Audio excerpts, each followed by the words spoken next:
Welcome to Sacrilegious Discourse. For this is what the Sovereign Lord says. Why do you need prophets to tell people who you are and what you want? If you can justify everything that the God of the Bible has done, then you can justify any of your behavior. A lot of this mentality is trickling into what is now mainstream right-wing Christianity. I am capable of empathy greater than this God of the Bible. This is a Bible that they tell kids. This is the good Lord. This is the good book.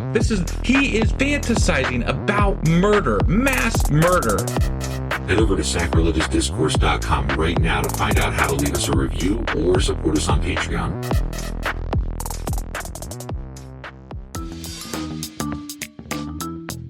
Hey there, sinners and saints. It's your favorite Bible-bashing duo from Sacrilegious Discourse, and we need your help. That's right, folks. We're raising funds for some heavenly equipment and a studio that doesn't sound like it's in the depths of hell. Our current setup, let's just say it's more apocalypse than audiophile. So if you want to hear us dissect the Bible without the background noise of demonic squirrels, chip in a few bucks. We're aiming for $5,000 to upgrade our audio and build a studio worthy of blasphemous banter.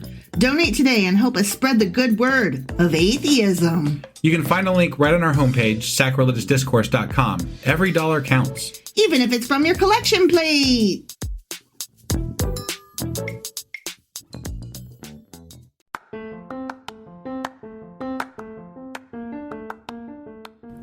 Welcome to Sacrilegious Discourse. I'm husband. And I'm wife. Together, we're reading the Bible for the very first time. We grew up without religion and wanted to know what all the fuss was about. Well, what have we learned so far? That God is a dick, and apparently some people believe in talking donkeys? We're not trying to pass ourselves off as experts. Nope, we're just reading the Bible for the first time and giving our first take reaction. If you'd like to join us in this venture, you might consider starting at episode 1. Otherwise, jump in wherever you like. All right, let's go read the Bible. Yeah, let's get to it. Husband! Wife!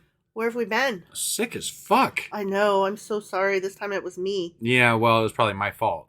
Probably, asshole. Well, I mean, we decided to do one when I was sick, so I was literally facing you, talking into the mic. Yeah. Spreading my germs onto you at that point, I'm sure. So that and we live in the same fucking house. There is that too. Right. Yeah. Right. Yeah. So, yeah, I was sick. Sorry, guys. We're trying to get this out still at least on the same day. Yeah, apologize in advance for any sniffles throughout this, and I may have to do some extra editing at the end maybe, too, possibly. Ooh. It is what it is.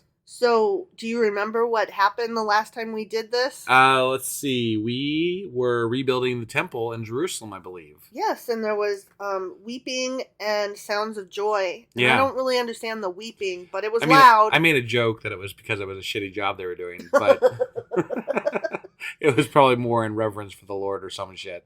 Well, the sound was heard from far and away. Right. Far and away. So before we get into what we're doing today, I do have another announcement to make. So we just did one recently, but we have a new patron. What? Yeah. Their name is Leslie, and they are our newest patron. Leslie, thank you. Yeah, and we just wanted to give you a shout out and just, I feel like we've been saying it a lot recently, but it never gets old. We really, really appreciate you, and you can't imagine how much it is helping further what we're doing, and just the fact that you're there makes our days that much easier. So yes, thank you so much, Leslie. Very much appreciate you. Definitely. And if anybody else wants to help contribute and help us with what we're doing, you can always go to patreon.com/sacrilegious discourse, and there are donation levels starting as low as $2 a month. Yep. That being said, what are we getting into today? Well, we just covered Ezra chapter 3, and today we will be starting Ezra chapter 4. All right, let's go do this. Okie dokie.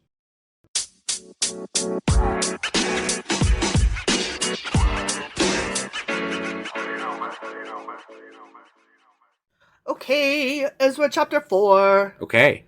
When the enemies of Judah and Benjamin heard that the exiles were building a temple for the Lord, the God of Israel, they came to Zerubbabel. Yeah, Zerubbabel, Yeah. that one place over there. Yeah. And to the heads of the family and said, "Let us help you build, 'cause like you, we seek your God and have been sacrificing to him since the time of Esarhaddon, king of Assyria, who brought us here." Wait, these are the enemies of Judah and Benjamin? Yeah. And they're seeking the leaders of Judah and Benjamin? Yep. And they're like, okay. We want to play God too. Okay.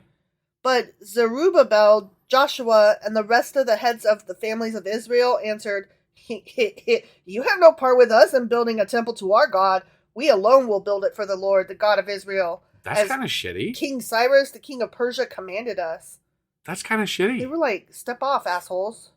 Then wow. The peoples around them set out to discourage the people of Judah and make them afraid to go on building. They bribed officials to work against them and frustrate their plans during the entire reign of Cyrus, king of Persia, and down to the reign of Darius, king of Persia. See, all they had to do was invite these fuckers in to help them build, and they just left them alone. But no, they had to be assholes. Well, I mean... It's our God. Fuck you. Well, I feel like maybe... I could be wrong, but I feel like maybe those guys were just trying to sneak their way in and, like, pretend to help, but actually... I mean, maybe. I don't know. But, I mean, they did call them enemies. That's what I'm saying. But at the same time, they went and offered their help and said, hey, we've been worshiping your God while you guys were gone. You know, we want to help. I mean, it seems like a peace offering to me. I don't know. I'm not sure how I feel about it. All right. I'm suspicious. It's an interesting denial of help, though. Right. I would like to know... There must have been some serious issues there. Yeah. I would like to know more about why they would have said no. Because I tend to think they probably had good reason. Like, if one of my exes came up and was like, hey, we've been enemies all these years, but now suddenly out of the blue, I just want to be nice. Wouldn't you be like... I definitely question that motive. Hell no. Right. Like, absolutely not. I'm not even giving you an inch to come in and pretend that we're going to be friends now. Yeah. No, I get it. Like, you burn that bridge. Yeah. You know? Sure. I don't know. I'm suspicious by nature, I guess. I suppose. Once somebody was mean to me, I just assumed that, okay, we don't get along. I'm not saying I wish harm on you, but I'm not saying I want to, like, work side by side with you now. Right. That's not cool. Yeah. I don't know. That's just my opinion. Sure. At the beginning of the reign of Xerxes, they lodged an accusation against the people of Judah and Jerusalem.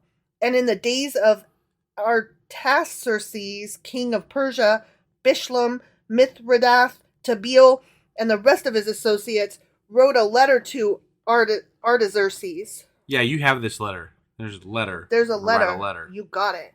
The letter was written in Aramaic script and in the Aramaic language. Rahum, the commanding officer, and Shimshai, the secretary, wrote a letter against Jerusalem to Artaxerxes, the king, as follows. Do you think there's some significance to it being written in Aramaic? Probably was written in a language that their enemies could not decipher. Okay. Or out of respect was written in a language that... obviously it means something or they wouldn't have mentioned it specifically. Right. There's some sort of meaning behind that. It wasn't written in Hebrew, so it was either written to confound somebody or to gain the respect of somebody. Right.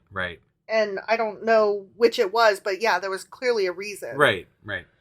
Rahum, the commanding officer, and Shimshai, the secretary, together with the rest of their associates, the judges, officials, and administrators over the people from Persia, Uruk, and Babylon, the Elamites of Susa, and the other people whom the great and honorable Ashurbanipal deported and settled in the city of Samaria and elsewhere in Trans-Euphrates. That was a lot of words. That were big. So many words, and I feel like I missed the gist of how the sentence ran, so I apologize if I had pauses in the wrong places. Sounded like choppy, yeah. Yeah, I couldn't follow where the verbs were. I don't know what verb nouned what noun. We'll just blame it on being sick. Yeah. No, I'm not going to do that. Okay. I'm going to blame this one on the Bible. Got it. Okay? I take blame when it's my fault. Like, I sound like ass. I know that. Right. But this was not my fault.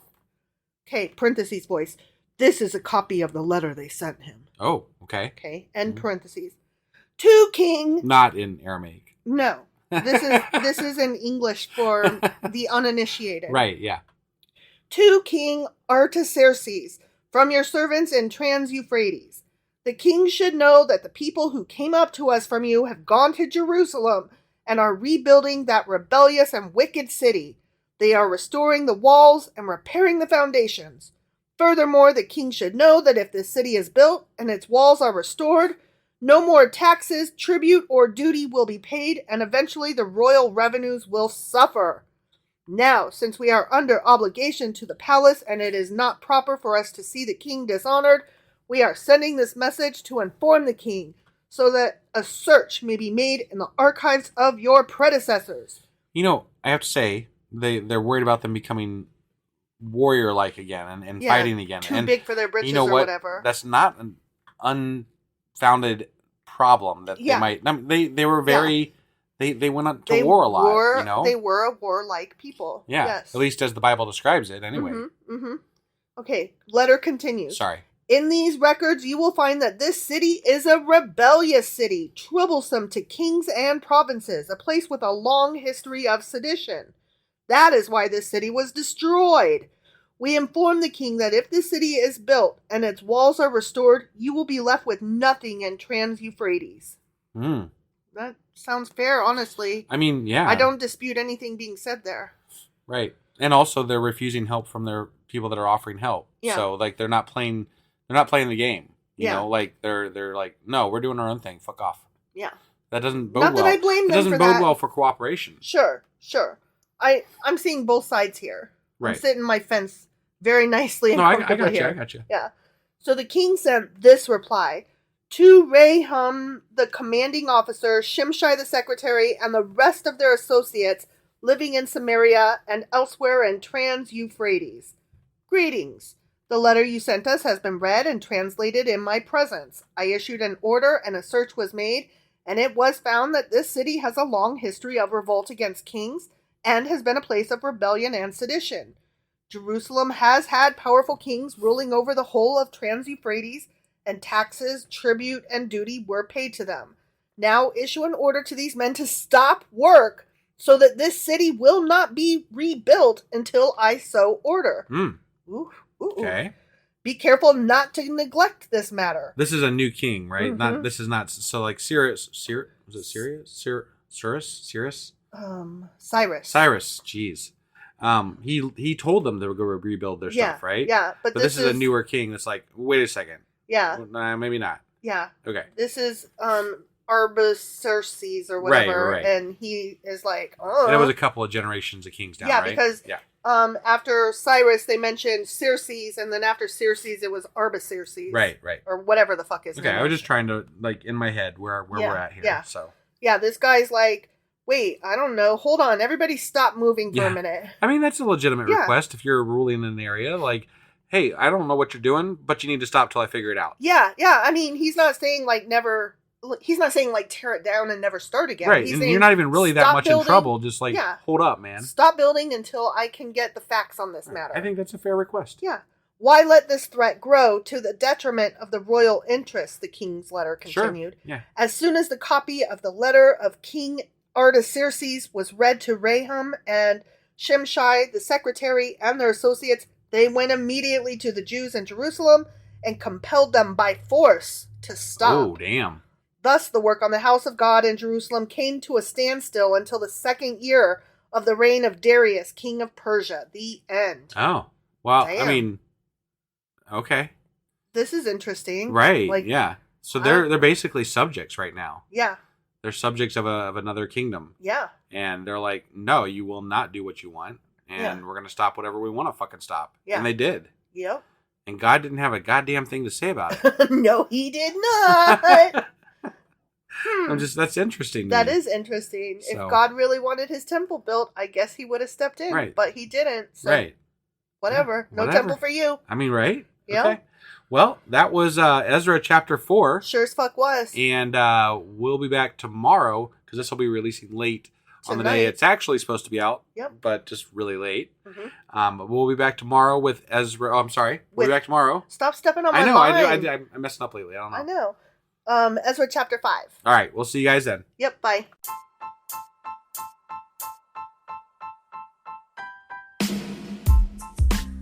Hey, wife. I guess that's the end? But husband, that's just sad. It doesn't have to be. We are on lots of social media platforms like Twitter. Our handle there is sacrilegious_D. For D's nuts. Oh my God. Stop doing that. Anyway, we're also on Facebook, Instagram, and Pinterest. There's a link to all of our social media sites at our website.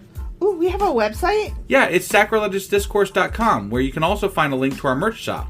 We have a merch shop? Yep, we have podcast-themed clothing, mugs, notebooks, and more, as well as an atheist and science-themed products. Wow, our fans should really go check that out right now. Definitely. They can get in touch with us by sending an email to sacrilegiousdiscourse@gmail.com. But before they do that, we could really use some help. Oh yeah? With what? Well, it's not free running the podcast, and we need some financial support in order to get better equipment, which will free up time so we can concentrate on our podcast and our fans. Okay, so what should they do? Head over to patreon.com/sacrilegious discourse and sign up as a contributor on our podcast. Supporters there receive additional bi-weekly episodes that we record just for our Patreon members for as little as $2 a month. Also, we'd really appreciate it if you would like and subscribe on whatever platform you're using. And Apple Podcast reviews help us out tremendously. Like and subscribe. Leave an Apple review. Join us on Twitter. Support us on Patreon. That's a lot of instructions. Don't forget to say thanks. Thanks. Okay, bye.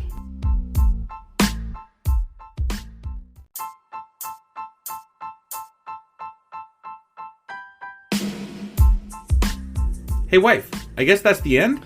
But husband, that's just sad. It doesn't have to be. We are on lots of social media platforms like Twitter. Our handle there is sacrilegious_D. For D's nuts. Oh my God.